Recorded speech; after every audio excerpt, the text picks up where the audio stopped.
Ateşleri tutulmuş, üstelik yağmur yağmada iler tutar yanıyor, iler tutar yanıyor. Fişlenmişim, adım meşgalimde, üstelik göğsümde, yani tam şuramda, kirli sakalıyla bir eşkıya gezinmekte.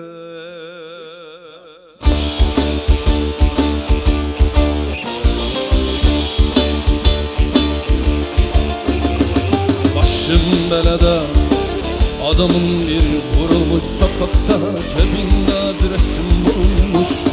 Başım belada, tabancamı unutmuşum helada.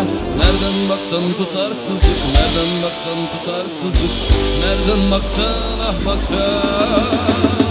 Başım belada, üzerime kan sıçramış, doğarken uykularım yarıda kalmış.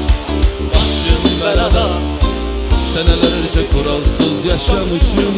Nereye gitsem çaresi yok, nereye gitsem çaresi yok, nereye gitsem çaresi yok, yanmışım.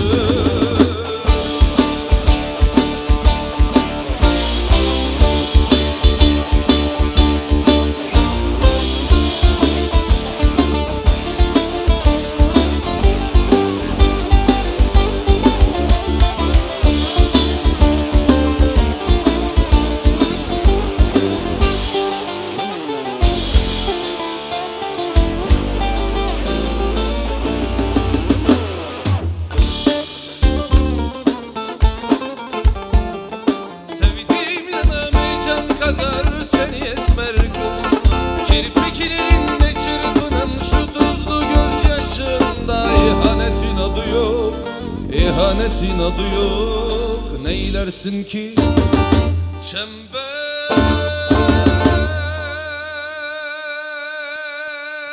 daralmakta.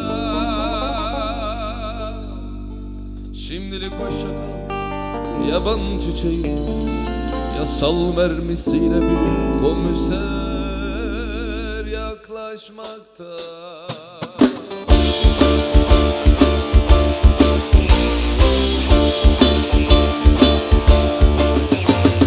Başım belada, adamın biri vurulmuş sokakta, cebinde adresim bulunmuş.